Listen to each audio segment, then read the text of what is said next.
Hello, beloved listeners, and welcome to Snake People at the Movies, film criticism by people who actually like film. Join us as we dive into movies we love, movies we respect, and movies we wish we could unsee. It's a podcast where we talk about growing up and living queer, nerdy, and depressed, online and at the cinema. From the kids who accidentally recorded over the joke that was supposed to be here, it's Sneople at the Movies. I'm Maddie. I'm Helena. And I'm Ezra. Oh no, what have we done? Are you laughing at the sentence in the Google Doc? Because I was. Yeah. Mm-hmm. It's always fun to laugh at your own joke. Or someone else's joke. I didn't write it, you know. You covered very, very well, but what it actually says is the kids who accidentally recorded over the joke that was supposed to happen here. Which is pretty good. Yes. Which is what I wrote. Nailed it. From the kids who all definitely got top marks in English and then immediately forgot how verb tenses work. Don't worry about it. Yeah, I was clearly not paying attention as I was typing. I was just thinking, like, this is the correct sentence, and then my hands just kind of went off and did whatever they wanted. But you it did doesn't it. matter, because I said it right, it. So... You did. Yay. And nobody would have known, if not for the fact that I'm a little shit. Thanks, Helena. Look, You're at welcome. least 15% of the content of this podcast is us just dragging each other live on air. Love. And there'll be more of that happening tonight, for Yeah. sure. Yeah. But in the meantime, I guess What have we been sneeping? What have I we will been get sneeping? mine out. I will get mine out of the way right now. I moved. I have not unpacked my DVDs or my brain cells yet. And I started rewatching Gravity Falls, Hell yeah. beautiful. which is great. It's a fantastic show. Yeah. I have also made plans to show my coworker Over the Garden Wall for the first time, and also Star Wars, because he's never seen Star Wars. And his partner is a huge Star Wars fan who is like, I am too much of a Star Wars dork to watch Star Wars, to, like, show you Star Wars. And I was like, well, coworker, like, I'm normal. Okay, I'm not normal about Star Wars by, like, normal people standards, No. but I'm, like, capable of being okay to watch Star Wars with. Mm-hmm. Yeah, by that, Anyway. like, level, Madeline and I should not have shown Star Wars to her baby sister, because both of us are insane about it, but, like, I don't know. It worked. We made it happen. It was fine. I feel like it's different when it's somebody's baby sister, because then she's just primed True. to be like, now I am also unhinged about Star Wars, which is what happened to me when I was 8 and my best friend's older sister was unhinged about Star Wars. Passing the torch. That's right. Mm-hmm, mm-hmm. Did I tell you guys Anyway, my dad yeah, gave so me a lightsaber already, speaking of Star Wars? Yes! This is a Still lightsaber. me, but I think it's important so to know. fucking cool, and I'm so fucking Yeah, jealous. but I wanted to share it with the podcast, too. Yes. I don't know. I don't think I've watched anything else. Oh, no, you know what I did? This is, my roommate and I were also watching an anime called Yona of the Dawn, of which, of course, there is only one season. Because the people who make animes hate me. That show is so good, and, like, I have never in my life wanted to purchase and read manga before, and I'm like, I have to know what happens. I have to know what happens in the rest of the story. Yeah, so watch Yona of the Dawn, but go into it knowing that there's only one season of it and you're gonna be really bad about it. That's it. That's the post. That is truly how it is sometimes. I get it. I'll take that transition, because I also, I watched an anime recently, which I've read the manga of, and it's Skip and Loafer, or Skip to Loafer. Very cute, very fun. Good adaptation of the manga. Very sweet. It's a high school-ass anime, but, like, in a way that I think is good. And the aunt is trans, and she's great, and I love her. Yay! Delightful. Yeah. And then I rewatched Clue. I rewatched the 2005 Pride and Prejudice. I watched more Dimension 20 stuff. And mostly what I have been doing is finishing Final Fantasy 16. I spent 70 hours on that game because it's long. That's a lot of time to be playing a video game. And I didn't even Damn. 100% it. I mostly did. I got pretty close. I got like 90-something%. But yeah, finished that today. Shit. Very good game. And I played the You'll play that 2021. someday. Yeah, worth it, I think. I finished the 2021 Guardians of the Galaxy game because I've been thinking about rewatching the MCU movies, and I'm like, I don't know if I'm ready for that yet. So I played the game, and I'm like, this is enough Guardians of the Galaxy content for me to like hold me through for the time being, because I do love Guardians. If you end up rewatching the movies, please tell them whether they're as bad as I think they are, if I'm being unfair, because I'm not sure anymore. I was gonna say this might be a good transition to Helena. We'll get into that stuff. Yeah, Okay. I mean, I don't know if I'm a good repository though. So I loved the first two when I originally saw them. It's been a while, and I've gotten so much more bitter about the MCU since then. So I can't tell if my like looking back and being like, I don't think I want to watch them is because I like hate the MCU so much, or if I'm remembering them as being bad. There are some parts that I still am looking back and I'm like, I knew at the time those were not parts that I loved, but still I'm like, So I'm fighting with it. I'll get there eventually, I think. I am fascinated to hear what you think. I feel like even when I first saw them, I just hated Chris Pratt so much I couldn't like... I like literally couldn't see the rest of the movie because I was just like, there's this this walking like abomination of like before man and God, and like this is the only thing I can concentrate on, which makes me like an asshole about those movies. But whatever, I'm an asshole. But I understand. That's why you listen to this podcast. That's because I also really don't like him, but I liked everything else about them enough that I was able to kind of like push through. Yeah, that makes sense. Mm-hmm. But I don't know. Anyway. I mean, I'll take that transition. I watched Guardians of the Galaxy 3, which is actually the first Marvel movie I think I've watched in like 5 years, maybe. Damn, has it really been that long? Since Endgame? Or like 4 years, maybe? I don't know. I haven't watched like any of the new shit, like any of the TV shows, any of the movies. And Guardians of the Galaxy is like one of the only like MCU things that I still feel mostly like 100% positive about, except for like certain entries in like I like Iron Man 3, I liked the first Avenger, like the first Captain America movie and parts of Winter Soldier.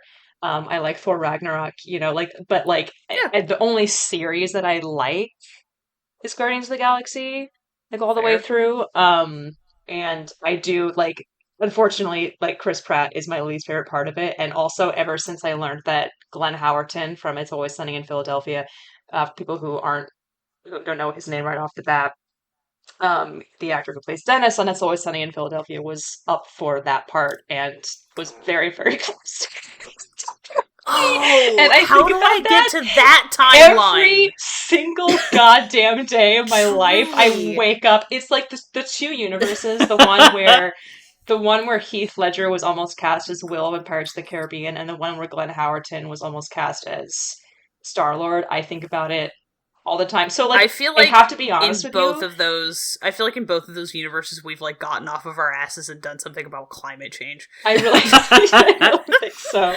They're just better. I will also, I want to say, because this is an audio medium, I have to express that when Helena said that, Ezra and I just made such fucking expressions. Fucking jaws dropped. There's that picture of like a possum that's like, has its mouth like really far open. It's very much like a V and its eyes get really big. Like Maddie and I both did simultaneously. The comparison between, I mean, it's an interesting trajectory because obviously, like, if you look at where their careers were at that time, both Chris Pratt and Glenn Howerton were mostly known for their sitcom work. It's just that Glenn Howerton is, like, such a vastly more talented actor than Chris Pratt. It's not even funny to compare. It is way funnier. Beyond his like, incredible talent is also much funnier. Is also much funnier. So I can't lie to you. You know how they replaced that one like Sex Pest comic in Army of the Dead with Tig Notaro, like CGI wise? That's kind of, when I was watching Guardians of the Galaxy 3, that was pretty much what I was doing in my head with Chris Pratt. I was like, fair. I'm using all of my mental powers to imagine Glenn Howerton in this situation. I love that for you. I need to watch I like them. That movie because I have the hots for Tig Notaro. Me too. And she looks really hot in it is the problem. She's really, I know, I'm like, I don't really care about this movie, but Tig Notaro looks really good in it. And like, I can be shallow. Yeah. But yeah, I mean, I've always liked them. This one, I was like, I was resistant again because I think again, I've like my attitude about the MCU has soured, and so I was like resistant to it. But it was good. The stuff that I loved was still there. It actually had like themes, which I was like, oh right, these are the movies that have themes in them. It's always like very stylistic. I know that some people have a tendency to either find that what James Gunn does with the musical numbers to be either really obnoxious or really delightful. I unfortunately find them very delightful. Um, like Karen Gillan, wonderful. Dave Bautista continues to be like the single most talented, like the best thing about those movies. He's like so good. It's crazy. He's so good. Yeah. And I was just like, whatever happens in this movie, I know that I'm gonna go in, have a great time watching whatever Dave Bautista does, and then that's gonna be like my evening. And I got more out of it than that, but yeah. So yeah, I mean, I like them. I read a lot of reviews of them. Oh, sorry. No, go ahead. I was gonna say I read a lot of reviews of them on Letterboxd after I read yours, and I was like, oh, okay, because I was really expecting this was going to be trash. And I was going to be really sad and disappointed. I read a lot that were like, there was things I did not like about this movie, and, you know, I got a lot out of it still, which was like, oh, I was really not expecting that. That's, like, encouraging. Yeah. So that's why, like, I want to go back and rewatch the other two, because it's been years since I've watched them. Yeah. But also I'm like, but what if I hate them? I just don't know. Cried at the end, which was embarrassing. I was like, this is really so bad. I'm gonna be a wreck. Okay, great. Yeah, which is like, which almost happened to me in the second one, which is so annoying. Because I hate crying during Marvel movies, but the second one almost got me, and then the end of the third one, I was like, I mean, this is what it's meant to do. I'm just gonna go with it.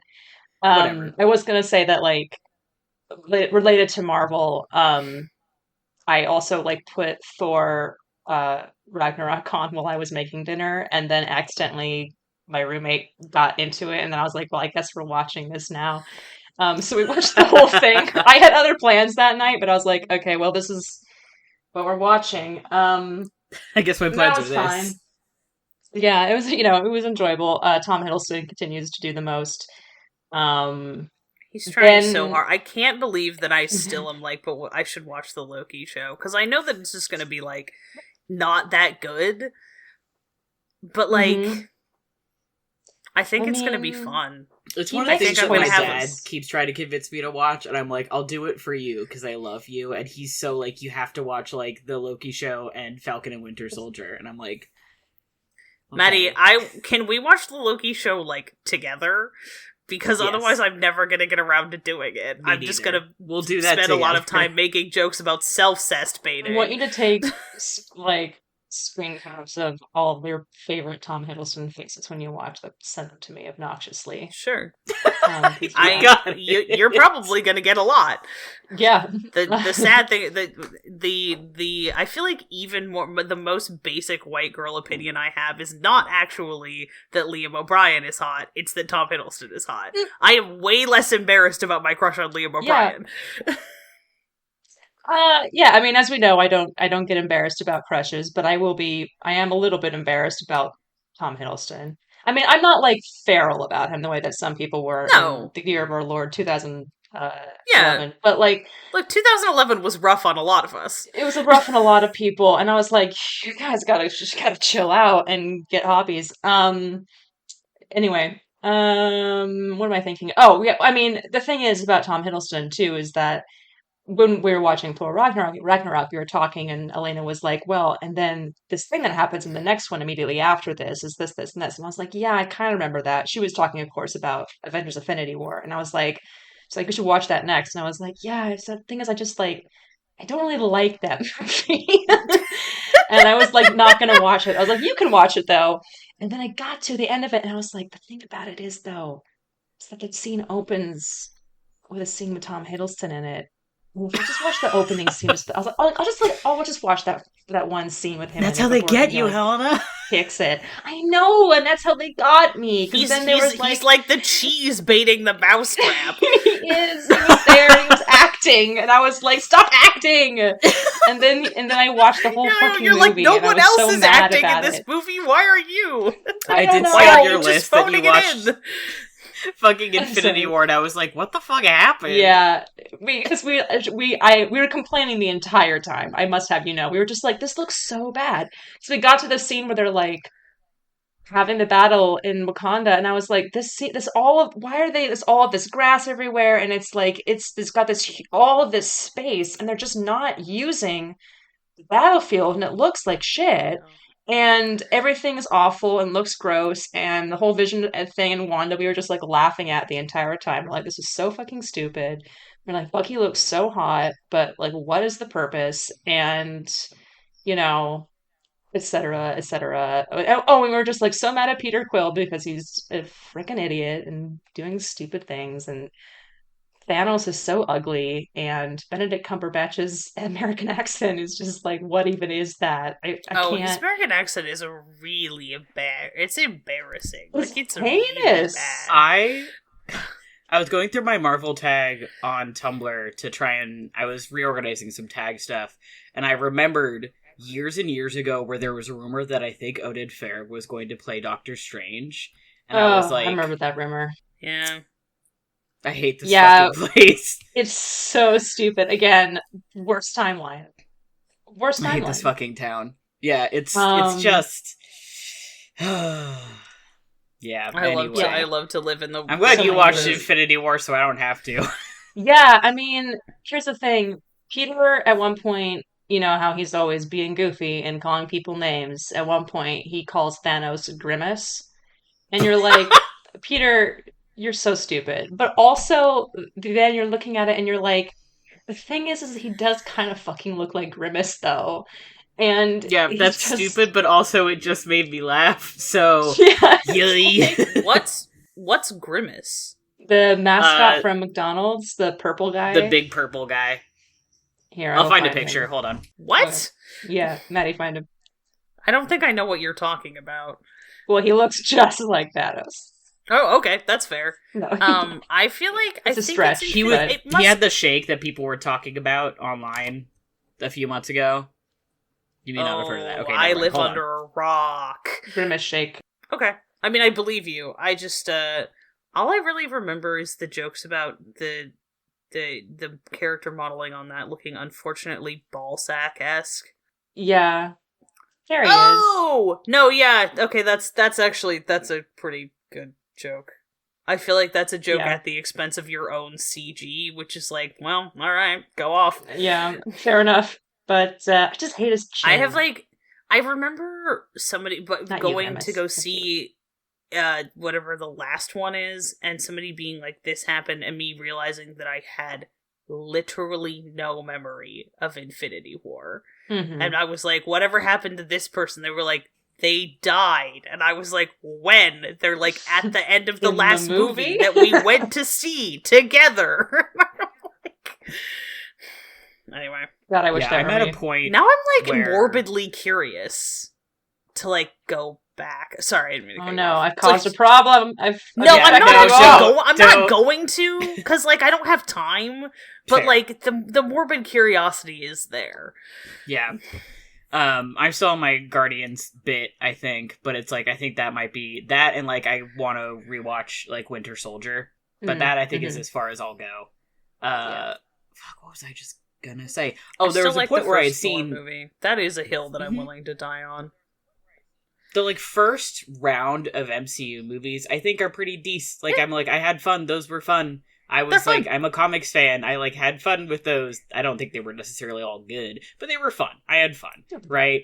And then it got to the point where I was like, oh, it's like worse to be a comics fan now, which is crazy considering how embarrassing it was to be a comics fan before they started coming out. Like it got worse. Yeah. And there was a point where I had seen all of the MCU movies. I think up to like Endgame, I had seen all of them, and that was the point where I was like, all right, I'm done. And I'm like so behind. I don't even know like what's out anymore. I was talking to Leia. I think we talked about this maybe last ep, where I was talking to Leia about like something about one of the movies, and I was like, "This Captain Marvel's in the MCU." Yeah, which is I remember 2 years ago. No, we were talking about this too. Where I was like, this was like, I'm like.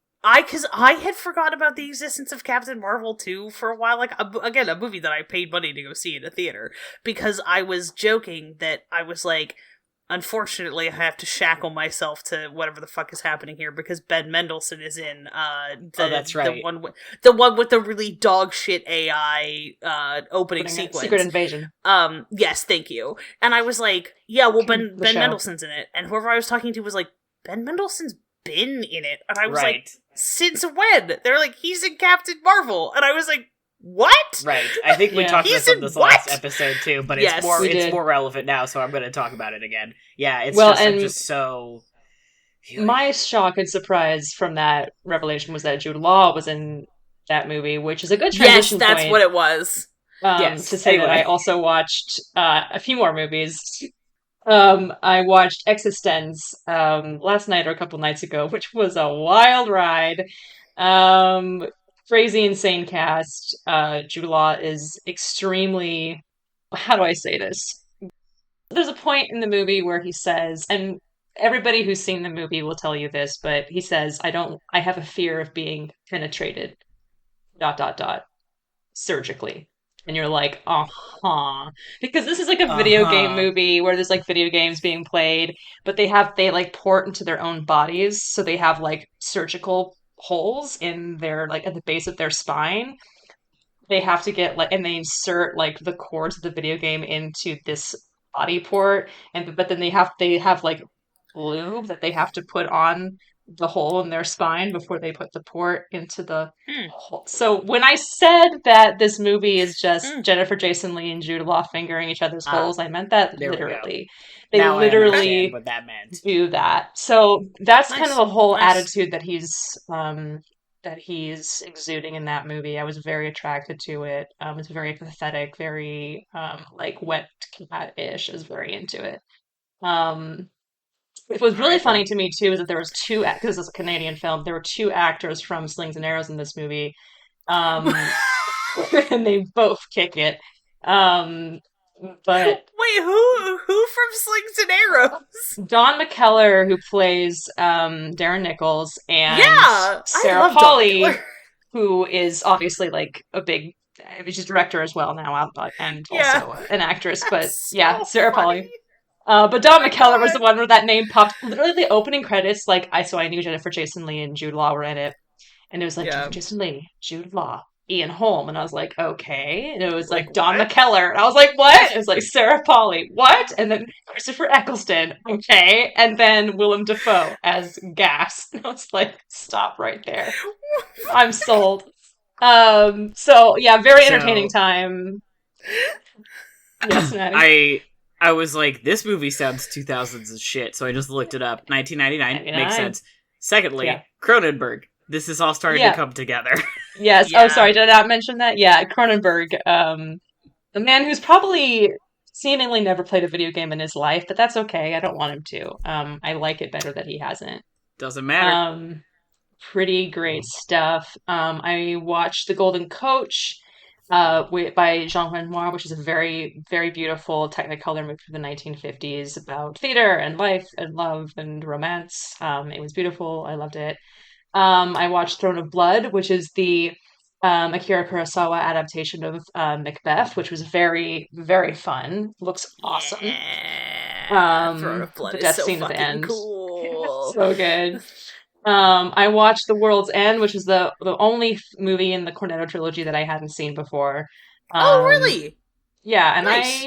I liked it. Patty Considine is very cute, and I love Patty Considine. I love him so much. I almost watched House of the Dragon because I love Patty Considine. Then I remembered that I don't bad in it. Yeah, and then I saw a screen cap, and I was like, never mind. I don't have to watch this. Never mind. No, I don't. Literally, I was like, oh, I love him. He's so adorable. After watching that movie, and then like I went into like his tag for him on Tumblr, and it was all like fucking House of the Dragon, and I was like, never mind, just show me Hot Fuzz stuff with the stupid mustaches. I'm dying here.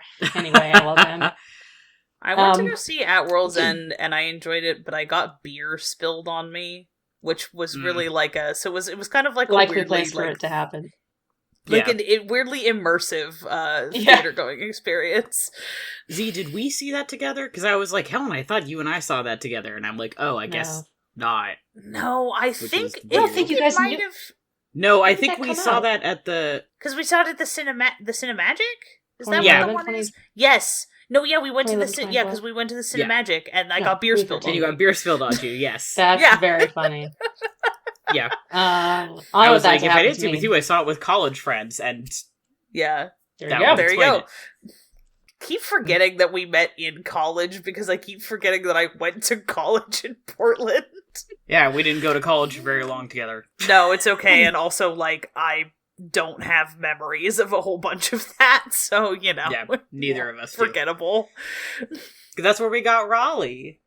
We did. Happy birthday. Happy birthday to Raleigh. Baby boy. He's turning 10 this year. He's having a nap. He's 10. Anyway, can't believe we've been friends for this long. I know. Anyway, I don't even want to. It's great. Count how long I've known you. It's disgusting. I mean, nobody should know people for that long. It's great. Our friendship can vote. Nice. Yeah. Oh God. Oh, that's getting old is great. Getting old is awesome, and I love it. Getting old fucks. Yeah. Anyway, please continue. I watched Game Night. Finally, it's fine. Jesse Plemons is very good in it. God, everything else on this list is fucking insane. So I rewatched Four Weddings and a Funeral. I rewatched Walker because I found a Criterion edition of it. I rewatched Prince of Darkness because I found a DVD of it back in Portland in April. Love that movie. Still jealous. I love Prince of Darkness. It's fine. I want to get like a better edition of it. Like I'm not satisfied with this particular. Like I want a very fancy, like the Vinegar Syndrome edition or something that has like commentary and special features on it. There is a remaster, but it's only on Region 2 DVDs, and I'm so mad about it. Fuck that. I know, right? I got all excited because there's like a remaster somewhere. from like 2007. Oh, damn it. No, I think that there's some... I'll wait. I'll petition somebody to do something. It'll get picked up. Dear Criterion, give me a fucking John Carpenter series, and also give me The Fall, you bastards. Yeah, The Fall.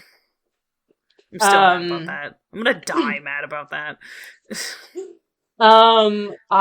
We did our first Lord of the Giblin with Aurora and Mallory, which is where we double feature one Lord of the Rings movie with one Studio Ghibli film. Because one of my friends has not seen any of the Lord of the Rings movies, and one of my friends hasn't seen any of the Studio Ghibli movies. So we watched them over at my friend Aurora's brother's house, and we watched Fellowship and Princess Mononoke. And I don't know what we're going to be able to meet next. Well, yeah, so this was because that's not, thematically, it's not the combo that I would have chosen, but which was the one because there was half of us hadn't seen it, as opposed to one where like most of us hadn't. Now I feel like we should come back next time after having thought about it and do our like ideal like what are your like wine and cheese pairings for studio. It's so hard because like you have to narrow it down to 3, and I have a top 3, but I feel bad like throwing out some of like the lesser ones. Like Mallory and I were like, oh, but like Lupin the Third would be such a good, because it's like such an adventure story, and it's so like has that bit of like kind of whimsy and like happiness that's at the beginning of Fellowship that you get and whatever. But then it wasn't to be found on. It's like not on HBO Max, which is really annoying because all the other ones are. So it's not very popular. Let's be honest. Yeah, so no, I love it. Very popular because I love just like this whole podcast loves it. So I keep forgetting that it's not like popular. Yeah, it's crazy. On that note, I finally also tonight before we recorded watched Porco Rosso for the first time, and it was just amazing. Of course, it's like so I immediately loved it. I knew I would. It's just great. He's my guy. Maybe I'll watch Porco Rosso tonight before I go to bed. Yeah, nice. Do it. I rewatched Stream 2 because one night I needed a comfort movie. You know how it is. And one night my brain literally was not working. This is actually the night that I had planned to watch Existence, which was very funny. But my brain was just not working, and so I needed something with absolutely no brain power at all. So I watched Anchorman. So that was good. I had a good time. I laughed. It's been a while since I watched that movie, so I was happy. Um, Nice. I also finally watched, oh God, Evil Dead 2. I got that from the video store.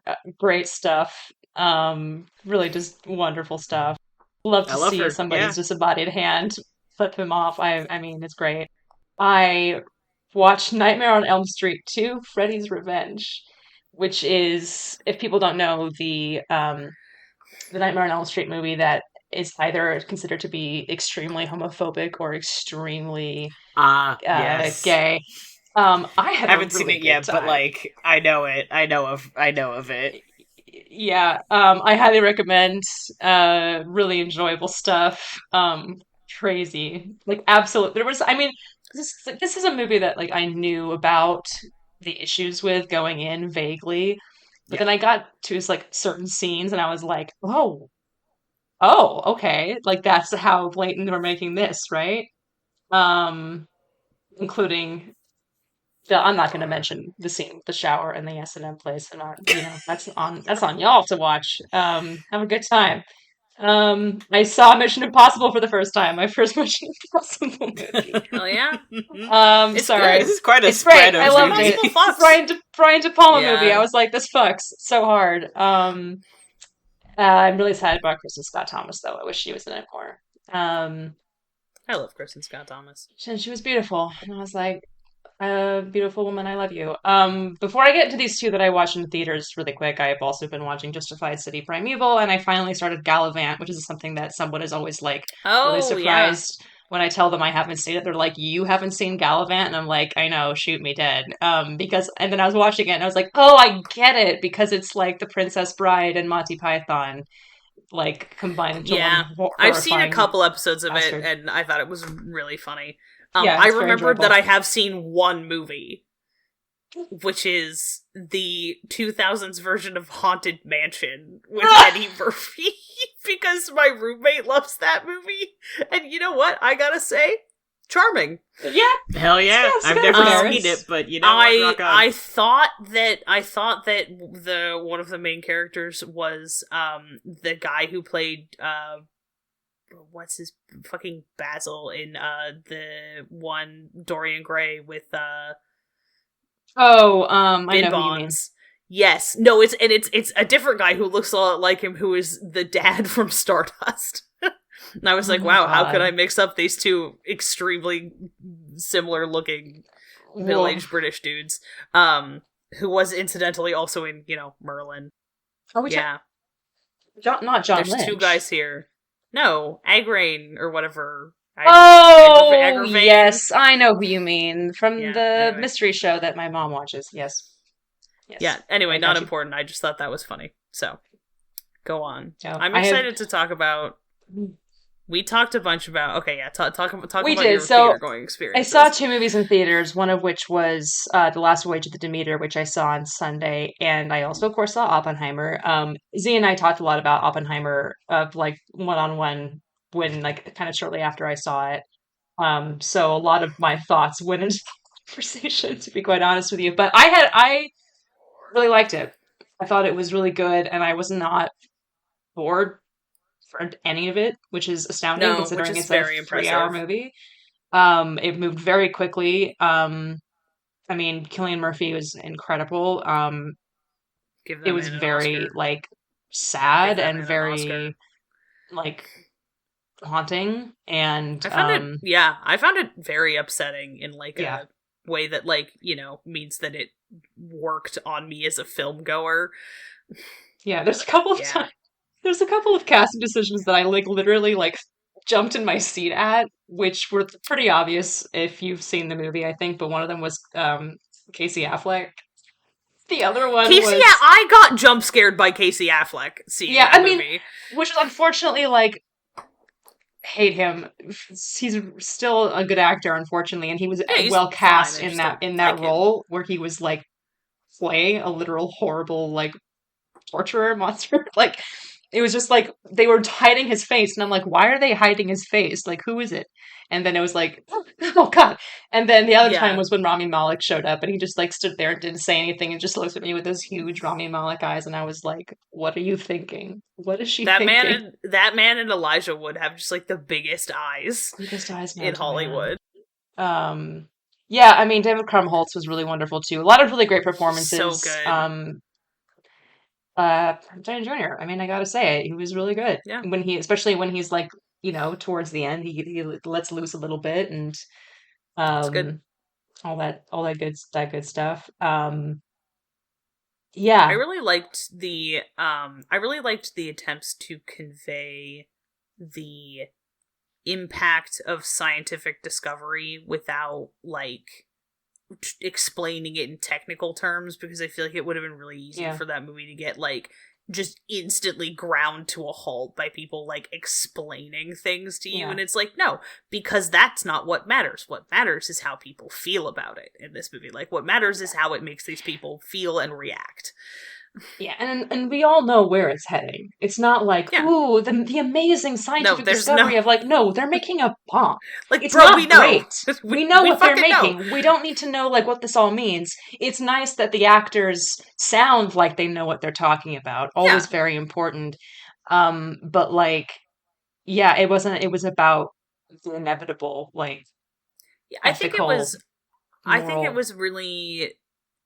The more I think about it, the more I appreciate it as a movie about how people justify things to themselves. Mm-hmm. Like, to each other, but like how dangerous the thinking of science as politically neutral can be, or morally neutral can be. Like, that's a movie that seeks to, like, think about how people justified things to themselves without letting them off the hook for what they did, which I think is a surprisingly delicate emotional balance for a Christopher Nolan movie. Yeah. Not a thing that I associate with Chris Nolan. No. I mean, it's definitely not, I don't think it's subtle in most ways or anyway. It's not. Also, this movie is many things. Subtle is not that much of a but I don't mind it, and also, of course, like, I mean, a lot of people have already talked about this, like, shockingly sympathetic to communists for a big budget Hollywood movie that is making a ton of money and is probably going to be nominated for a good handful of Oscars. Sure is. Really excited for that stuff to roll. Really excited for like the secret, the anonymous Oscar ballot where they get the worst person in the entire world to say things like, "I don't understand why people like this movie. This movie is about communists," or something like that, which is inevitably what they'll say because the anonymous Oscar ballots are always because the anonymous Oscar because the anonymous Oscar ballots are literally filled out by the ghost of Joseph McCarthy. Yeah. But enough about her. I also saw The Last Voyage of Demeter, as I said, on National Cinema Day, where tickets were $4. I'm so mad I was moving on National Cinema Day and I couldn't go see The Last Voyage of the Demeter for $4, because I'm going to be real with you, that's as much as I wanted to pay for that movie. Like, I would like to see it, but I did not want to pay $15 for it. Oh, 15. That's a beautiful price. I wish that was what I would have paid. I paid like $22 for snacks, and afterwards I was like, I'm going to throw myself in the Hudson. Helena, I live in a small town. I know. I don't. And I was going to the fucking AMC, which of course is like the last place I would have chosen. Evil. And it was also the 34th Street AMC, which is the last AMC I would have chosen. But it was the only fucking place that was showing it, and I really wanted to see it before it got out of theaters. And so I saw it there. I had a good time. It was fine. It was exactly kind of what I was expecting. It was, the way it was shot was not ideal. It was kind of distractingly bad at times. I was like, why are we doing this? But the writing was like good. The characters were really interesting. The acting was good. And there's a lot of really interesting adaptational choices that I really liked. A couple of which I was like, don't want to do that for the movie. But like, I understand like what they were trying to do. Like, I half agreed with the choice, and I wanted to just like take it halfway there. but some gnarly death scenes, really great stuff. I'd love to see it. There's one point where they were doing something, and I was like doing this in the movie theater. So I was like so excited they were about to do something. Like I was snapping, you've just spontaneously entered a production of West Side Story. like literally. Yeah. So I had a good time. I left thinking thoughts. Nice. A little bit of Titanic in there, a little bit of Night of the Living Dead in there, a little bit of Nosferatu, obviously. I'm glad that it's like getting out of theaters now though, because I'm like, I got really sick of the Dracula, but this time he's in a boat memes jokes, which were starting to reveal the fact that a very large percentage of people don't know that Dracula is at one point in the story Dracula on a boat.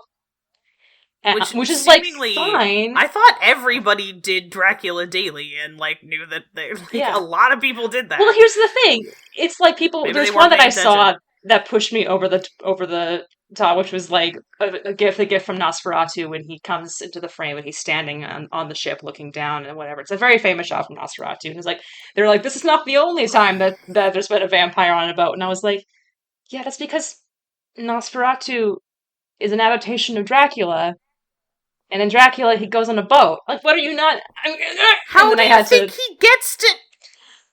He flies, Ezra. He flies. He like swims. The eagles in Lord of the Rings. What? He's just like turns into a shark. He just invents a Ryanair, some budget airline or some shit. I mean, I think a lot of people think that he starts in England, like the part where he gets from point A to point B, like happens pre-book. Like, and also, I think that probably a lot of people started with Dracula Daily and then gave up by the time the Demeter happens. Oh, you make a compelling point. You know, whatever. Yeah. Anyway, being a Dracula fan is a nightmare. I'm excited to see this movie. Yeah, you should see it. It's fun. I might watch it at some point. I find it difficult to dislike any movie that takes place on a boat because exactly. This is what I was thinking during it. I was like, we're on a boat, and there was one point. There's like all the good boat stuff. There was like, oh, the ship is my home, kind of bullshit. And I was like, we're on a boat. We're almost master and commander, almost. I was like, delicious. What is?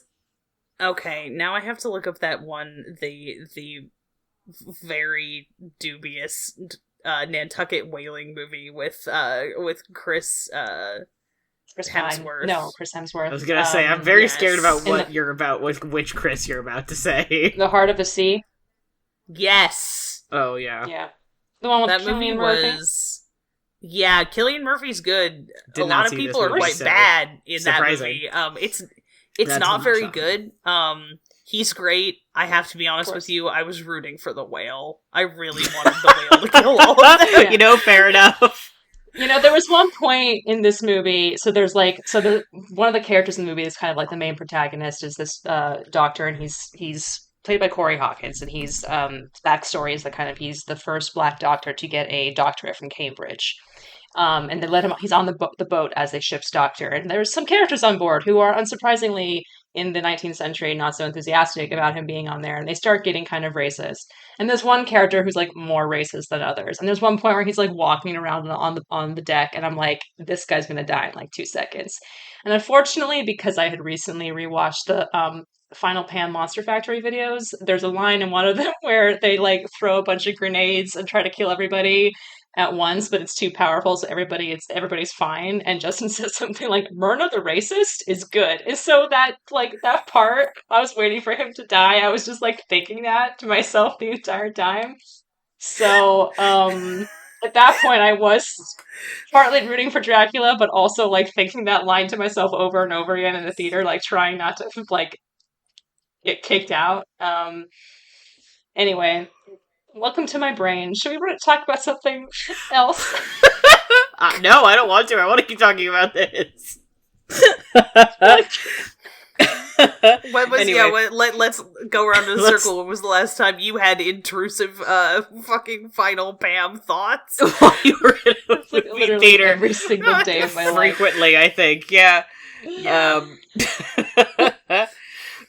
Anyway. Cultural touchstone. The final truly. videos. Her birthday is coming up. Everybody get stoked. Oh my god! Happy birthday, Queen! It's in November, I think, so not that should close. Make a should have when I still worked at the grocery store. I should have made a final Pam cake. Oh my god! You should have. Oh well. Use all the colors. Yeah, Never going good thing back. is that we can do it at home. This is true. Nothing's stopping us. Anyway. Were we gonna have a topic?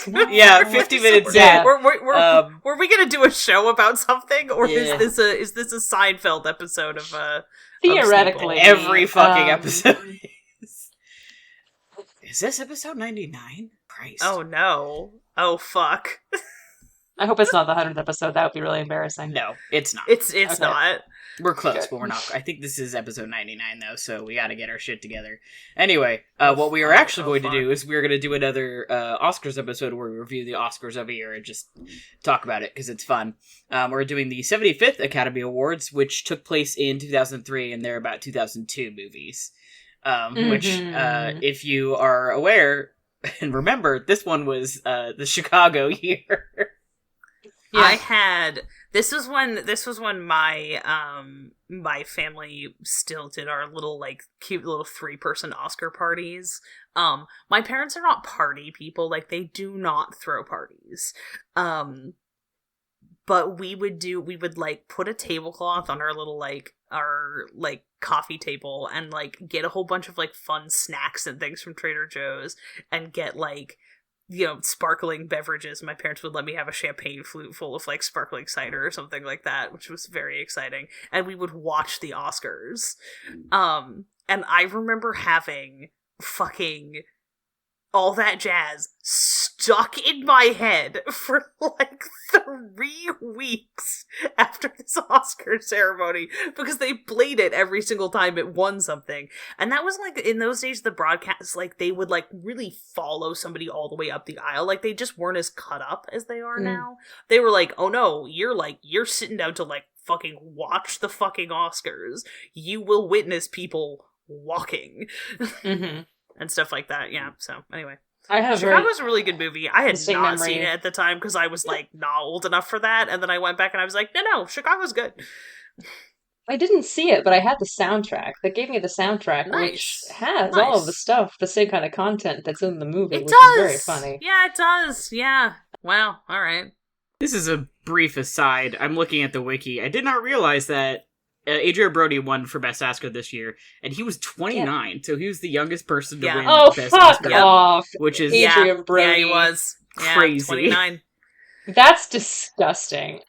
I know, right? I am now older than Adrian Brody was when he won an Oscar. He won the Best Actor Oscar. Yeah. Not the youngest person to win an Oscar for Best Actor by a long shot, but still really annoying and weird to think about. I also, like, went to an Oscars party for this year, but I don't remember a lot of the ceremony because I was in the basement of my parents' friend's house playing with the kids, but I do remember that we got, like, Two Towers trading cards that year. It's part of, like, the party favors for the kids because Two Towers was nominated that year. That's all I remember about that. That works. Yeah. But I mean, I Chicago, wish I didn't hate movie. Watching the Oscars now because I miss having an Oscar party and like now I have a house and I could hypothetically have an Oscar party, but I hate the Oscars. It's just so miserable. I'm just like, I don't enjoy it. I mean, as you all and literally anyone who has listened to this podcast before knows our opinions on this subject, they're unwatchably bad in my opinion at this point. Yeah, I mean, like some of just can't do it. Speeches are okay, and I'll watch them afterwards if they're like, but it's like you fine. don't get to like they never do good like musical performances, it seems like, anymore, and like they've just become a like, how many commercials can we make you sit through, and they also, the people they keep getting to host them are just like excruciating. Well, the person that they keep getting fucking Jimmy Kimmel in to do it again every year, and I'm just like, I've had enough of this dude. It's always sorry. I don't understand why. Did he have a late night show? Is that why he's famous? Yeah. He still has a late night show, I think. Yeah, I was gonna say, I think he still has one. I remember I had like I like swear to God I had zero context for anything that ever happened on late night television. People were like Jimmy Kimmel, and I was like, who the fuck is that? And they're like, Jimmy Kimmel from like late night shows, and I was like, I guess I just go to bed early because I don't know who that doesn't fix anything. The fact that I don't know who the fuck you're talking about. Well, he's like one of the least entertaining of them. He's so boring. He's just not funny to me. The funniest thing that was ever on Jimmy Kimmel Live was the "I'm fucking Matt Damon" music video, and that wasn't even him. That was his girlfriend Sarah Silverman doing an extremely funny music video about Matt Damon. Wonder how Ben Affleck. No, he's from Comedy Central. I was like, what did he even do before he did Comedy Central stuff? A thing that I think I just didn't have. I don't think I got Comedy Central. Like, I don't think our cable package included Comedy Central. Odd. Anyway, yeah, he's not my favorite. Yeah, the year is 2003. He's not hosting. I would have been 11. I would have been turning 12 that year. Yeah, so 11 years old. That sounds right. I would have been turning 11, so I was 10 at the time. Yeah, we were both 10 at the time. Yeah, you guys were 10. I was going to be turning 10 that year. I wasn't 10 quite yet. You were 9, Helena was 10, I was 11. It's the period of the year where we're all where we are 3 different ages instead of 2 different ages. Yep. I guess Adrian Brody was the youngest actor at that point to win Best Actor. At that time. Yeah. And Meryl Streep became the most nominated actor in Oscar history. That's I mean, go off, Queen. Sorry, I was just like reading that. That was also the 8 Mile year. Yeah, that's sorry. Yes. Oh my funny. God, wild. Oh yeah, I wish I could remember Adaptation. Did I ever see that? I don't think so. Nicolas Cage. I should go back and watch that because I forgot that that's when Chris Cooper won an Oscar, and I am notoriously a giant Chris Cooper fan. I love Chris Cooper. Yeah, I am like low-key. He's like low-key one of my favorite actors. Yeah, I'd watch anything that Chris Cooper is in. And he's in so many movies. Once I unpack my my fucking DVDs, it's time to watch Matewan again. Yes. Well, you know what? Also, we should watch what. Seabiscuit. Okay, I haven't seen Seabiscuit since I was like a preteen, and it emotionally ruined me. And like, I will watch it again, but I also feel like I'm gonna have to deal with the embarrassment of fucking crying about Seabiscuit. Here's the thing. Obviously, I have that movie on DVD. And I rewatched it recently as an adult after not having seen it for many years. And there's a scene with Chris Cooper very early on in the movie. And I didn't cry at any other scene in the movie, but I cried at this fucking scene with Chris Cooper where he's just like sitting around the fire talking to Jeff Bridges about horses and shit like that. And I was like, this is beautiful. So beautiful. I don't know, man. I think he's so like good. He just is a wildly underrated actor to me. Like I think he's just fantastic. Because he's in everything, and truly he is. He just like shows up, elevates the tone of whatever he's in, and then like collects a paycheck and leaves. Yeah, for real. Which is a public service to the movie industry. This is like, I'm looking at, I have seen basically none of these movies, which is very wild to me. Like, I'm familiar with them, and I have seen functionally none of them. What do we got here? Have I seen Road to Perdition? I've seen some, but it is one of those things where it's like, this is a year where a lot of movies ended up kind of sticking in the cultural consciousness, which, like, we've done some previous ones, we've looked at them and been like, what the fuck is this movie? Yeah, it's weird because you got stuff like Gangs of New York and The Hours and Two Towers and The Pianist in Chicago and whatever, which I think had staying power to all degrees. Yeah, but then you have stuff like fucking Unfaithful for Diane Lane's nominations. Like, what are we even talking about there? I have no idea what the fuck that movie is. Michael Caine's The Quiet American. Like, what? Nothing. With Brendan Fraser? I mean, like, what? You know, I just hovered over Road to Perdition and I realized that at some point Road to Perdition and The Green Mile got mashed up in my head. Understandable. Interesting. Two movies that I saw when I was like not too young to watch them, but like too young to like appreciate them. I don't know. I haven't seen Road to Perdition. I've only seen The Green Mile. I feel like I remember thinking it like I would like that would be worth revisiting, in my copious free time or whatever. When is someone just gonna like pay me to watch movies and podcasts? I know. I've been asking that literally. Okay, well, first of all, what you just said is literally a George Costanza quote. I just want to put that out there. I'm not going to read anything into it. It's just literally something that George Costanza says. Not the podcasting part, but the movie part. Anyway, yes. But also true. Okay. Like that would be ideal. I can embrace my George Costanza era. That can happen. I mean, me too. Sometimes your transition goals are Kramer, and you land on George Costanza. Don't cut that. No, we're leaving that in there, and I'm not explaining it. Okay. No, I wasn't going to. Oh God. This is an interesting animated year. We have Spirited Away, Ice Age, Lilo and Stitch, Lilo and Stitch. Wow, that's a good movie for a good year for animated movies. I've seen every single movie in this list. For sure, man. I have never seen Spirit. Don't tell Leo. Oh, man. I know. That's okay. I'll watch it if somebody wants to put it on at some point, but I'm not gonna that's one of those ones where I'm not gonna watch it of my own volition, but if somebody points at me and goes, we're fucking watching Spirit, I'll be like, yeah, alright, sounds great. Well, maybe you should tell Leo, then Leo will do that for you.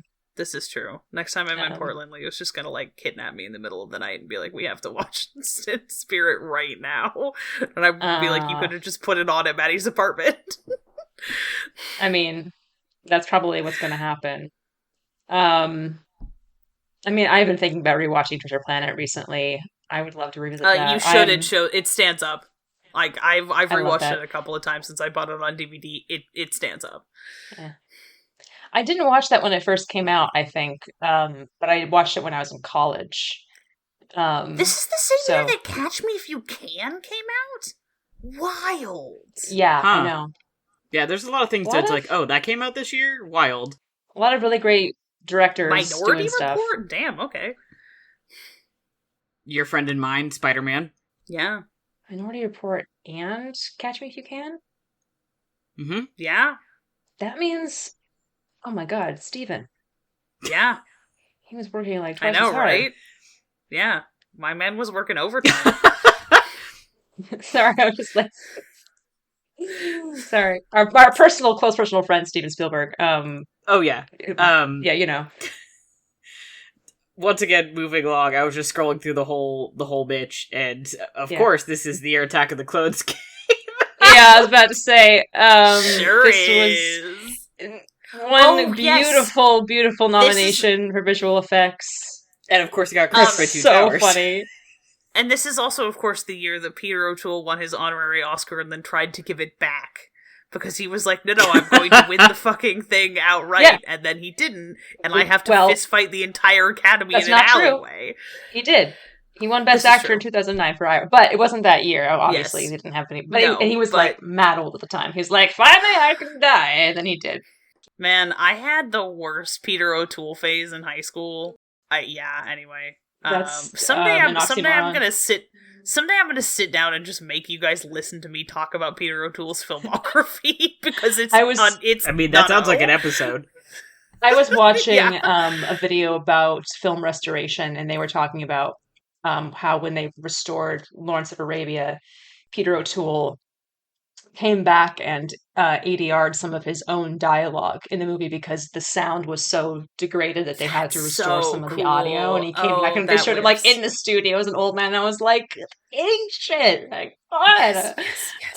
Yes. Anyway, that's one of those movies where it was like, people are like, I feel like it would be interesting. I feel like a fun quiz would be not necessarily what are your favorite movies, but if you are a movies person, what are the movies that made you a movies person?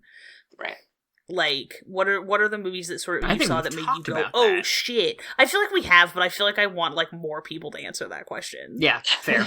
Yeah. I want that to go around on a social media website. So I can, I'm sure, hear about it. Look at because it, this is this year, of course, including the one that I have told the story of on this podcast multiple times. I was explaining that to my coworker in the lunchroom a couple weeks ago. I mean, mine's just Pirates of the Caribbean. Y'all know that. There you go. Yeah, I do. I mean, there's more, but I would like to rewatch The Pianist. That's such a emotional undertaking, but I do want to rewatch it one of these days. He's very good in it, and actually, the person you just mentioned, who you got confused, being in that movie, who wasn't in that movie, who is in Dorian Gray. Yes, Ben Chapin, I think. Ben Chaplin. Yeah. He is, and I believe he's in that movie, right? He plays one of his brothers. I think so. That sounds right to me. He's really good in that. That movie is... Yeah, it's a lot. I saw that movie when I was in the 8th grade. I don't know why. So I got that out of the library, and then so the thing is that my 8th grade was a little weird in that we were supposed to have a separate social studies and English teacher, and then the person who was going to be the English teacher quit right before the school year started, and they were like, we're not going to hire somebody else. So they made our social studies teacher just sort of also do English, and her version of this was to just make us read novels that were about whatever historical period we were studying. And 8th grade was the now it's time to do Holocaust books. And there was a list, and you could pick from them. The idea was that some people would read each book and then do little reports on it. And I was like, Mrs. Cromwell, I've read all of these. They're for little kids. This is these are for 4th graders. This is don't make me fucking read. I will throw a fit if you make me read fucking Number the Stars or some shit. And she was like, okay, well, what do you want to read? And I was like, well, I want to read Władysław Szpilman's fucking memoir, which is The Pianist. And she was like, I'm not going to make anybody else read that, but you can. Yeah, so, and then I watched the movie in my parents' basement at age, I don't know, 12 or 13 or something, and it rewired my brain. No. It was very, there are some really fun. Sometimes I get blindsided by wow, it was really weird to be the only Jewish kid in my little tiny private school. We were like, you're having a really different experience of this than everyone else is. I'm like, yeah. Shocking. Book's really good. I think it's whoever did the translation from Polish did a really good job. Worth reading. Exceptionally sad, but very worth reading. Also, not that long. You can... Anyway, yeah, people were that was one of those, I just made me you want to read what? And I'm like, it's this. And they're just okay. Just let them. Don't worry about it. And it was one of those, I was already very clearly the kid where it was just just let them go. Yeah. Let Ezra go do their own weird little thing. It got nominated also for Best Cinematography, which is, I think, appropriate. Yes, the cinematography very good. Movie is just incredibly good. I still have never seen Gangs of New York, and I really should. I need to make Ben watch Gangs of New York with me, because he will. Yeah, it's fine. I feel like per our pre-show conversation about Daniel Day-Lewis, it's not a movie it's not my favorite Daniel Day-Lewis performance. Because it's not my favorite movie that he's in, I think, is mostly the thing about it. That's legit. But very he's funny good in it. Had 10 noms and then didn't win anything. They were and but ain't that the way for Scorsese? It makes me so sometimes worried. It truly be like that. It makes me kind of nervous about what's going to happen with Colors of the Flower Moon coming up this year. I am just are they so do excited that to him to see that. I am too, and I saw the trailer, a different trailer. I feel they're having such a he's had kind of a moment. Yeah. Recently, I feel I feel there's a sense that it's time.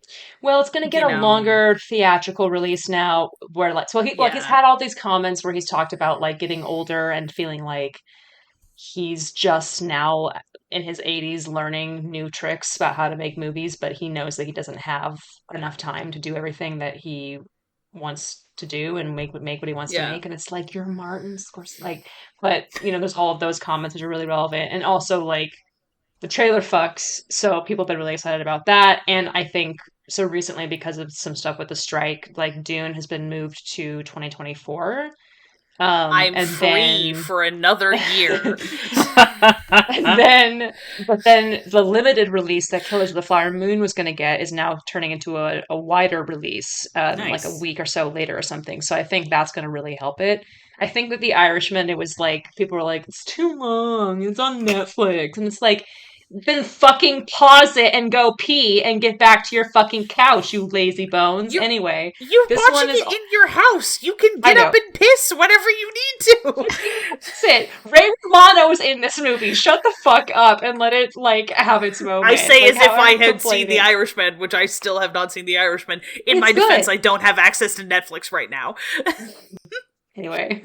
There's this meme that Ben keeps sharing with me that's like how to break up The Irishman, so it's like a mini series. Yeah, I'm like, great, perfect. I can do that. Yeah, it's like a 6-part mini series or whatever. Yeah, no, exactly. That sounds about right, frankly. You can watch a movie like that. There are movies that are like, why not? 400 minutes long. Like, and in those cases, I'm just like, well, I'm just gonna watch that over a period of a few days. Fuck it, And just the other day, I rewatched, I don't know how for the billionth time, the extended edition of Fellowship of the Ring. That's a long-ass movie, friends, especially when you're double featuring it with Princess Mononoke, and you didn't get to sleep until 2 a.m. in the morning that day. It was very hard. But I stuck with it because, obviously. Because you're a champion. I love my girlfriends, Aragorn and Legolas. But, like, and of course my wives, Sam and Pippin. But, I have many wives. Anyway, the point is like, I'm sick of it. I'm sick of people complaining about it. Just pause the movie or, like, don't go and see it. But, like, Killers of the Flower Moon is also very long. So I'm also worried about that. How long is it? It's another, like, if it's not 3 hours, it's very close. It's a long one. It's pretty standard for something like that. I can't remember. Anyway, that's for me to complain about in 6 or 7 months from now when the Oscars happen. But now it's Gangs of New York, which is like, okay, not my favorite. So I'm like, I get it. We didn't even talk about the Oscars this year. No, we didn't. No, we just let them pass us by. We just let them pass us. I remember. Don't next year either. I don't even remember. Yeah, we'll just keep hosting our anti-Oscars podcasts. Yeah. I was gonna say, we didn't even get Helena Awards this year. I know. Well, I was not a very good year for me. Yeah. Well, we also happened. Okay, now I have to, like, look out of morbid curiosity, like, what the fuck even happened to this? Nothing really happened. I mean, it was very. Yeah. It was very uneventful. Everything, Everywhere, All at Once swept a lot of it. Oh yeah. Okay. A lot of the awards. All Quiet on the Western Front got a lot of them, which is weird and annoying. Brendan Fraser won Best Actor. Oh yeah, that's why. Okay, now I remember. Oh, it was the one for 2005 that we were thinking about watching, which was like, and I was gonna have to be like, I have noped out of The Constant Gardener like 3 times, and it does not matter how. Movie. It's so boring, and I am really horny for Ralph Fiennes, and it is too boring. It's Ralph Fiennes and Rachel Weisz. Like, hello? Yeah, do you know how boring your movie has to be for me to be like, I can't do this? Truly, I know, right? I'm like two of like my own personal bisexual's paradise, and this movie is just like absolutely boring. I've watched it. Tears. I've definitely watched it, but I don't remember a single thing about it. Much like another Ralph Fiennes movie, The English Patient. Whoopsies. Although I do remember Willem Dafoe and The English Patient.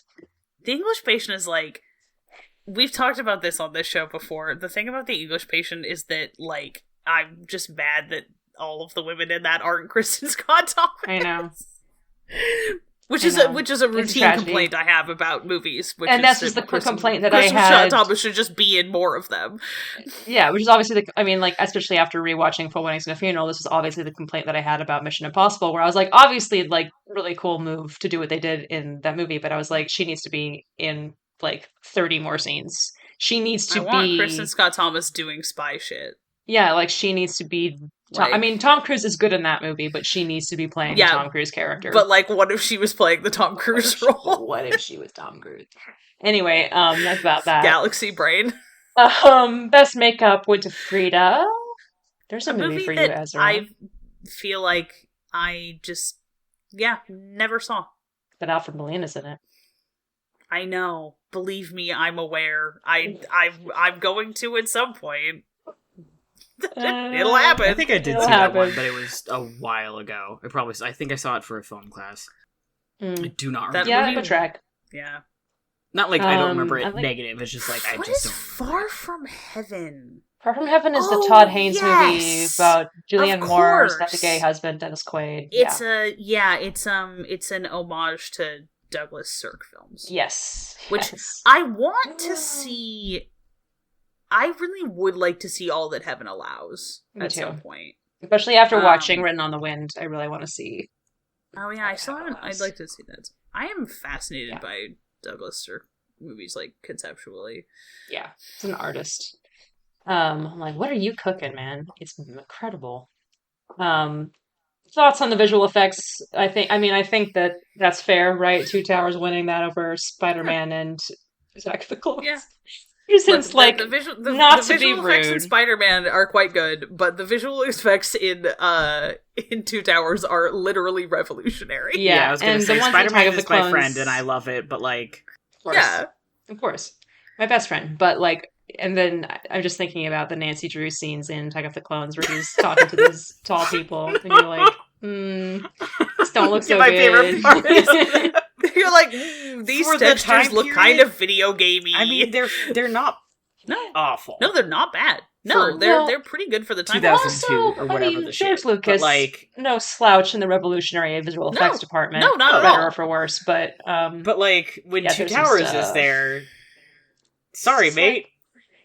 Yeah, I think weirdly, Two Towers benefited from being able to have the CG stuff meld with things that are like recognizable and normal to the viewer, as opposed to Star Wars, where the whole thing is asking you to buy into something alien. Yeah.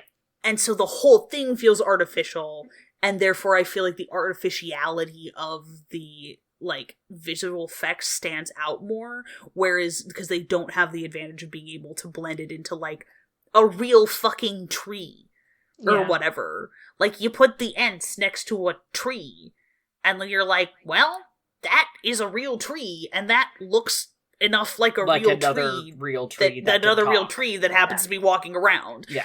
They're working in both subtleties and also like large scale. Yeah. Like, and I think it's also like the first time in the Lord of the Rings series where we see them do like a really big battle scene, as you didn't get to see. And I mean, that's true. Apart from the brief stuff in the prologue and Fellowship, so but that's not really kind long. of it's flexing their muscles a little bit. I mean, by the time Avatar came around, I mean, obviously they had changed their tune a little bit because I mean that's basically all Star Warsy in terms of like putting it into a fake environment. Right. But, that is true. But they had figured out, like, how do we make a fake environment seem real? Because it looks better than Attack of the Clones. Well, yeah, I mean, Avatar is way more cohesive visually than Attack of the Clones is. Yes, like, absolutely. You know, well, we are all the Attack of the Clones, like, we're all the prequels defenders, but, like, some of the... 2/3 of us are prequels 2/3 of us are prequels defenders. No, I'll defend most of it. I won't defend Phantom Menace, but I'll defend Attack of the Clones and Revenge of the Sith. Yeah. No. Fair. Fair. You know, I can't do anyway, this is not... Phantom Menace is not... We've gotten off track. The podcast. This is not the moment. Road to Perdition. Interesting for best cinematography win. But I haven't seen it, so maybe I should do that. I feel like I'd really I'm curious about that, seeing that again. I kind of want to do a, like, just best cinematography wins thing, because I've just been, like, really... I feel like cinematography and sound are, like, two things that I'm just, like, paying a lot of attention to when I watch movies these days. Agreed. I'm really surprised that Minority Report... Oh, sorry, go ahead. No, this is I would also like to do a best adaptations because I think there's something best adapted screenplay. Yep, that'd be fun. But continue. Well, on that note, I'm just surprised that Minority Report did get a nomination for sound editing, but not for cinematography, because I think Minority Report looks very good. I mean, it's what is his name? I'm gonna pronounce it wrong. Spielberg's go-to that he's been using for like all of his movies for the past several years. Emmanuel Lubinski, is that it? Oh, come on, Google, you're fucking useless. Janusz Kaminski, completely wrong. Janusz Kaminski. Completely wrong. Yeah. Who was the fuck was I thinking of? Anyway, I said a word and I said a name and it was wrong, but I got it right in the end. But yeah, he does like his work on AI, like a couple years before, which was also, and it is an incredible movie, but bombed completely. Is like, wow, fuck. That's why gorgeous. West Side Story looked so fucking good. This West man Side Story, can really shoot. Fabelmans. This man can shoot anything. Yeah, like War of the Worlds. What he's doing with light, this like later period Spielberg, where he's using Kaminski as a cinematographer, the way he uses like the dark and like blues and light and shadow is really interesting.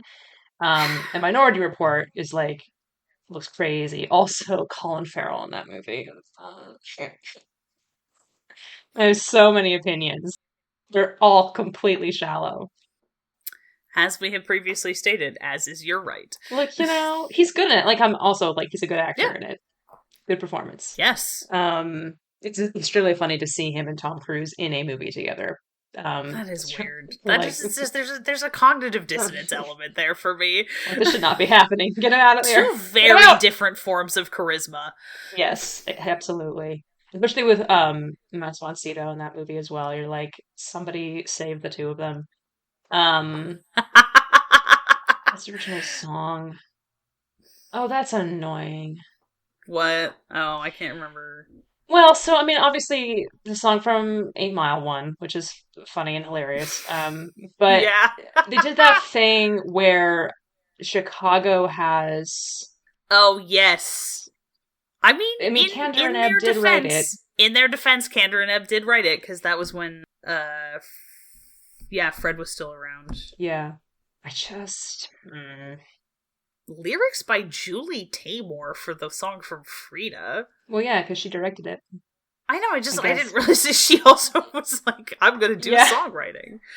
Go off, Queen. I mean, hello, Spider-Man. Wow. Turn off the dark. Whatever the fuck that is. Turn into the dark. Become the dark.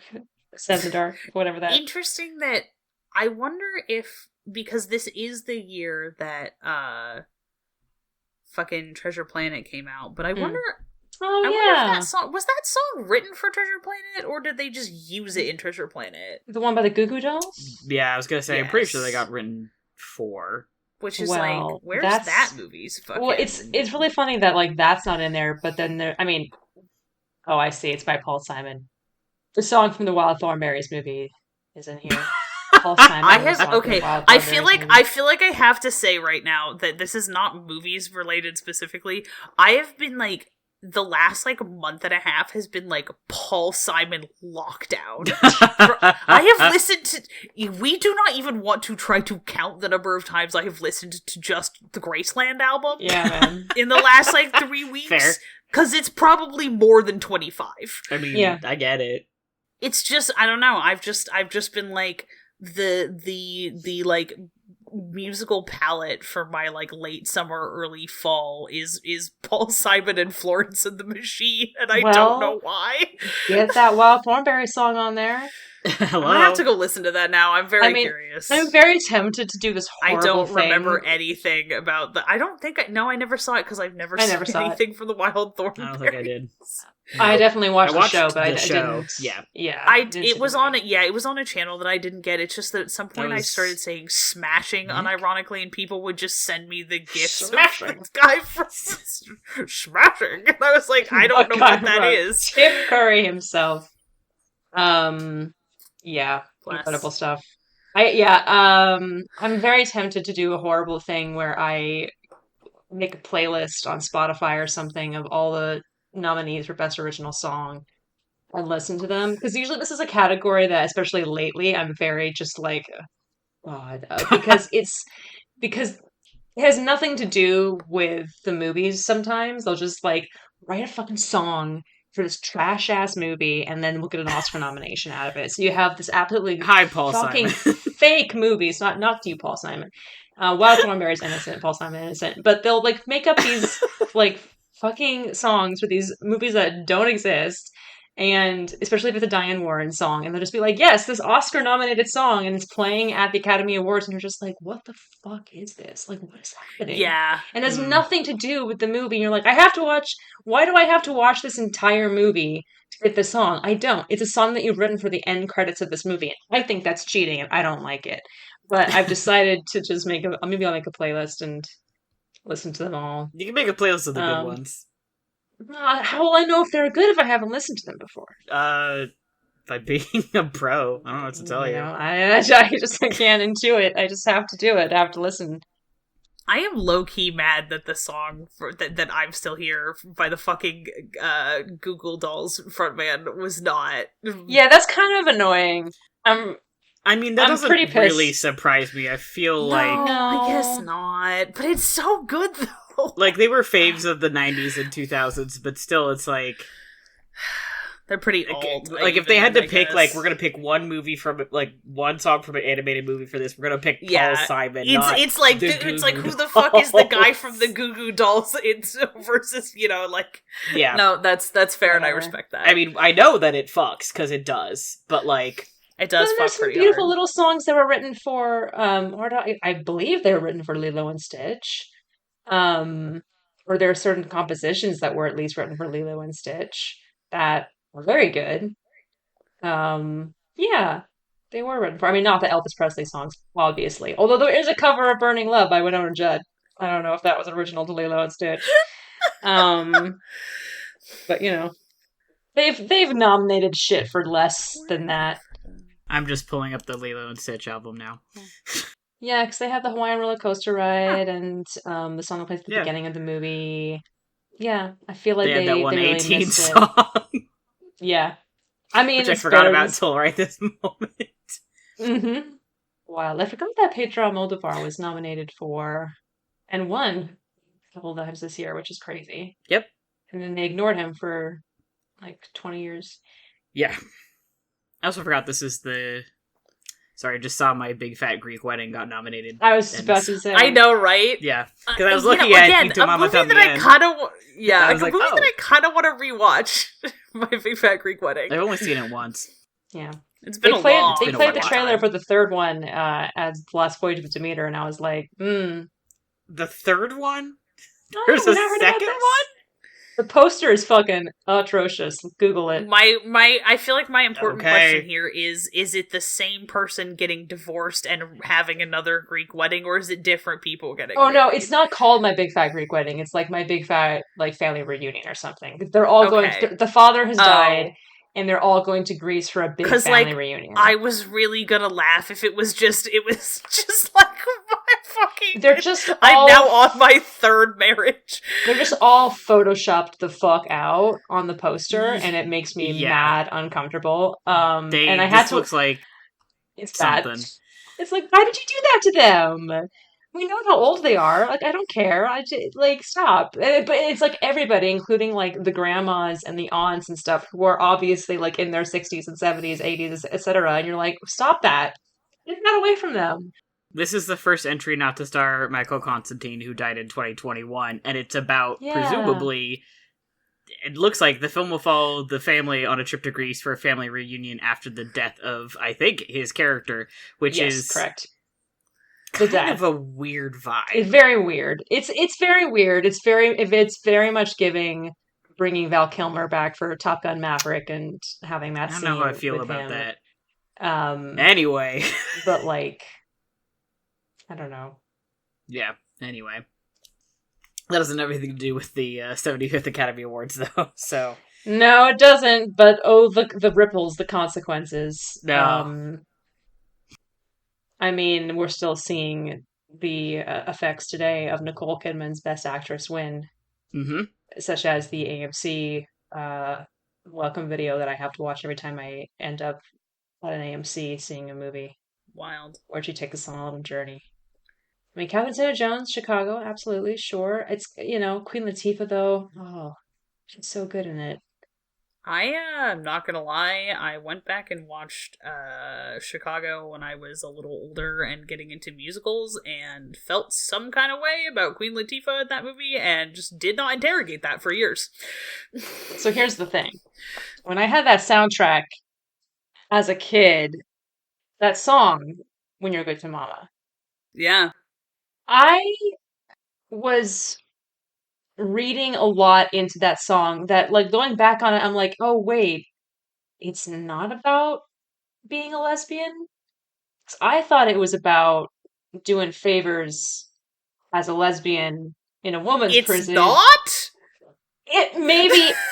So I was listening to the Because lyrics. that's how I've been interpreting it for this whole time. Like there's definitely that stuff that's there, right? Because even when I was 12, listening to this on my Walkman, I was like, I don't have the words for what this is. But she's also talking about like, oh, I'll sleep with the warden, I'll do this thing for you, like this, and I'm like, okay, so maybe this song is straighter than I was thinking it was, but I don't think so. Because when I was listening to it at 12, I was like, is she what is she? I don't think I don't know. Complicated feelings. I don't think I had like the like vocabulary to describe what was going on there, but I was having a feeling about it. Wonderful actress, Queen Latifah. Yeah, she's great. Julianne Moore's also very good in The Hours. I haven't seen About Schmidt. Confession, I've never seen The Hours. The Hours is good. I have not seen it on purpose. You know me. There's a million movies that I'm like, yes, I would like to see that. Somebody's like, okay, but when are you gonna get around to do that? And I'm like, I suddenly can't understand you. What? Yeah, no, I get it. I also have not seen it. I was just looking at the cast list, and I was like, wow, all right. Yeah. Great. Ed Harris. Love Ed Harris. Love Ed Harris. Love Ed Harris. I'm a crazy bastard. Also nominated Best Supporting Actor. But didn't win because it was Chris Cooper's year, which is really funny because you even got like Paul Newman nominated this year, and I'm pretty sure that's got to be like his last movie or one of his last movies. Hey, Paul Newman, when did he die? He passed away in 2008. 2008. So what was the last movie he did? Truly one of the most beautiful men ever born. Oh, I forgot his last movie was Cars. Yeah. Oh, no. Yeah, it was. Well, okay. That's fine. Was certainly one of the last movies where he appeared as a human being. And it wasn't just his voice. And he wasn't playing a racing car. No, it was his last live action performance. Well, yes. You gotta differentiate between the two. Human being. They're all cars, Maddie. Really? Movie Cars? Yeah, they're all cars in it. No whoa, hot damn. Crazy. The Chow. And even. Her Chow, even. Anyway, that's a movie. That didn't come out this year. Road to Perdition. I'm sure he's great in it. John Strelly is really great in Chicago, too. I'm very happy to see that there. Always nice to see Nicolas Cage nomination. Another movie I have not seen. Yeah, I haven't seen it either. I would like to. Cole Kim in The Hours, Frida, Unfaithful. We're getting into that kind of like people playing real people situation where it's just like it's not quite as bad this year, but for the Best Actor and Best Actress nominations at least, and with Nicole Kidman, it's got like the prosthetics things going on. She has the fake nose and The Hours. She's playing Virginia Woolf. Why do we gotta keep giving everybody fake noses? I don't know. It's like I believe it. I believe that she was Virginia Woolf without the fake nose. Yeah, and this is like the fake nose. Not quite as egregious as other more recent fake nose debacles. I'm not watching that fucking movie. I'm not watching that fucking movie, and it's for one reason and one reason only, and it's that I don't. It's not even the nose. I just don't like him as an actor. I have literally never seen a single performance by Bradley Cooper that I enjoyed. Yeah, fair enough. That's all I have to say about that. Also, the real life Leonard Bernstein was drastically hotter. Yeah. I'm not even insulted about the nose. I'm insulted by how much less sexy he is than the real life Leonard Bernstein. That man was a fucking fox. Yeah, the nose doesn't help, but... No, the nose does not help. Especially since, like, Bradley Cooper's real nose is just much closer basically, to... like, yeah. I was like, why did we have to? Anyway, we're not talking about that. Different year. No. That's this coming year, No. possibly. Let's see. Against New York, The Hours, talk to her again. Very interesting. Two Towers obviously not winning Best Picture this year because they were saving it, I guess. I know. I remember being so mad Return of the King sweep. Like primo, like I was just, and my dad was literally, I remember him telling me like, they're just gonna give them all to Return of the King. They're just gonna give them all to Return of the King. And he was right. Not telling me to actually shut up because my father was nicer than that, but like, I can just, in retrospect, I can hear the like, what Shut have I up. done? And I'm like, this is your fault. You're the one who bought me the book and told me that you wouldn't take me to see the movie unless I read the book first. There you go. And that's why we are the way we are. And that's why we are the way we are. It's another one where it's like, I'm interested that it got nominated, even though it didn't win. It's like, I don't remember if Fellowship. What the fuck? Fellowship? Fallout Shop? Yeah, Fellowship, the sequel to Little Shop of Horrors. Mm-hmm. I'm quitting podcasting. Go find a different editor. No. Goodbye. Well, fuck, who's gonna edit the show? One of you. Yeah, I don't remember if Fellowship was nominated into your. Do one of you remember? Yes, it was nominated. It was nominated for Best Supporting was. Actor, actually, which is like one of the only times it was nominated for any of the top those kinds of like acting awards. Ian McKellen. Yes, for Ian McKellen, which it deserved. Yeah. This is the year that I get to be mad that A Beautiful Mind beat out Gosford Park. God, one of my favorite movies of all time. Don't remind me about A Beautiful Mind. That movie, which has fucking Paul Bettany and Jennifer Connelly in it. It's almost Inkheart in that way. Yeah, it's almost Inkheart. Could be so much more. Yeah. If you just kick Russell Crowe out, replace him with Brendan Fraser, and get a different director who's not fucking Ron Howard. Not one of my favorite directors. In case that was something that got missed. You know what you know what somehow happened to me is there is very little funnier than this and than Master and Commander. Yeah. Just thinking about that. See, if Peter Weir had directed A Beautiful Mind, that would have been it would have been a better movie. I don't know that it would have been good. I mean, I also would love to I go around hallucinating that Paul Bettany is my imaginary friend. But nobody makes a movie about me because I'm not a mathematical genius, I guess. So, let's see how the dice rolls. I don't remember anything about this movie. Well, I remember that part about it. Believe you me. I was like, wait, Paul Bettany's not real? I've been gaslit into thinking that Paul Bettany was here the entire time and he was not there? That's like my nightmare. The worst thing ever. Yes. Iris. I'm seeing that a lot of... I'm looking at some of the presenters for 2002 and seeing that Jennifer Garner presented an award with Mickey Mouse, which seems unlikely. Would be interested to see that just kind of visually. Yeah. But I mean, person in a costume? No, I'm sure they animated him in. Because remember that year that Shrek was nominated when they animated Shrek and Donkey to be in the audience of the Oscars? No. Yeah, I don't remember that. I do not remember that. Well, okay, just gonna Google real quick. Be right back. Yeah, have fun with that. So they were doing weird shit. Like this is what I want more of. This kind of unhinged, Sean Connery presenting fucking. What did he present? Where's Sean Connery presenting Catherine Zeta-Jones? Oh, with an Oscar must have been wild. I mean. Presenting Catherine Zeta-Jones, my wife. Yep, there they are. You found it. They're so excited. I just shared with the group a video of Shrek winning Best Animated Feature in the 74th Oscars. See, and all those poor people who have to look and pretend.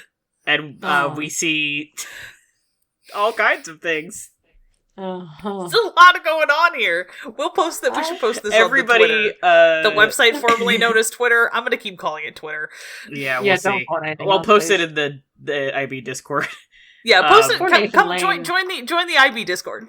Oh no, they put Mike Wazowski and Sully in there too. Yeah, and the Jimmy Neutron. Oh, Jimmy Neutron. Oh no, that little kid is blowing a bubble. Oh, I hate this.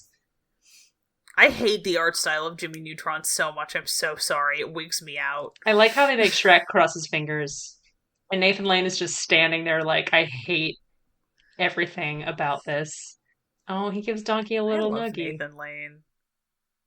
Nathan Lane is a national treasure. Oh, look how upset Mike Wazowski is. They didn't win. I'm just gonna. I'm gonna have to watch this later. Yeah, we have to. We can't. No, I mean, this is how I'm having an amazing time dissecting this. I really liked how they commit to it and just have it keep going on. Interesting. Well, they never did that again. Probably, well, it's not true.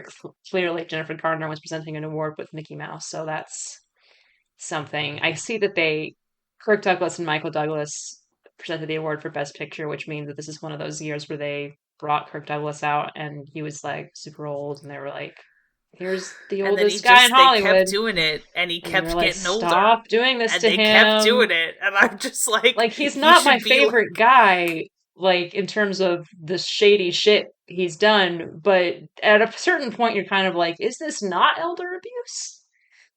It kind of feels like it, no? I know, you're like, should he be in, some kind of, hermetically sealed museum container with, specially made supports? I'm glad that he's not with us anymore and doesn't have to go through that. Every time I think about Kirk Douglas, all I can think about is how freakishly good the casting for Trumbo was with the guy from The Hobbit who looks exactly like Kirk Douglas to the point that it's kind of weird. It was so uncanny. Even now, thinking about it, I'm just like, I can't.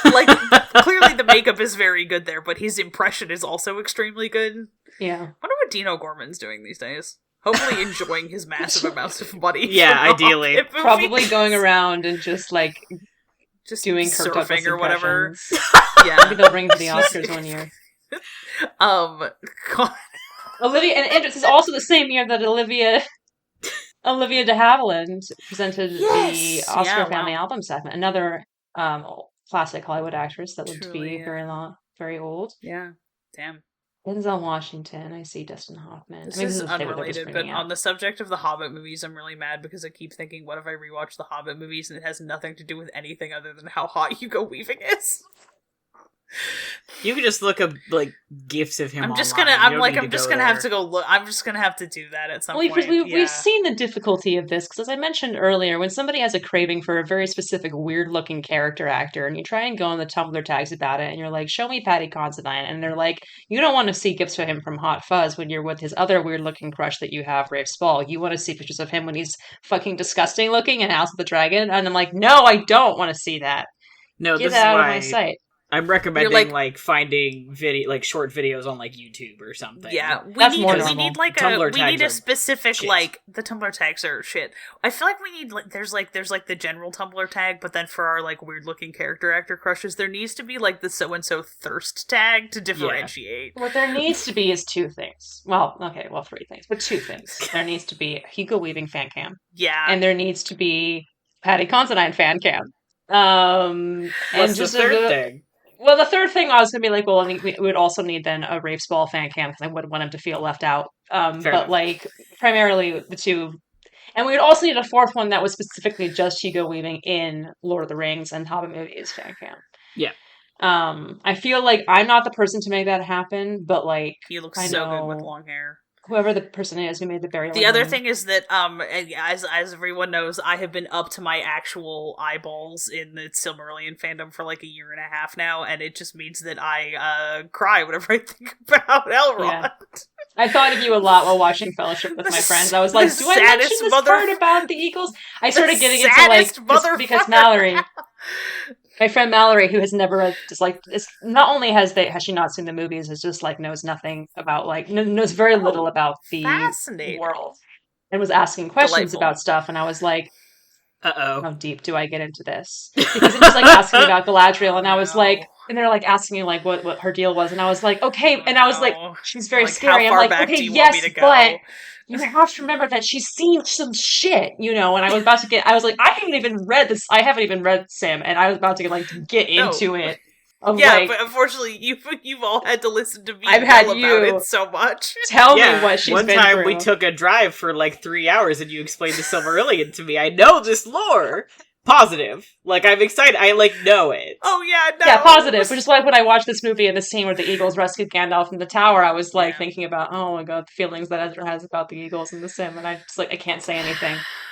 No, it's anyway. It's a way too much of a rabbit hole, but once that lives in your brain, we all have our curses, You're gone forever. I forget what you said, next time we're on a road trip, you were like, you need to tell me about a thing, but I don't remember which one of my things it was.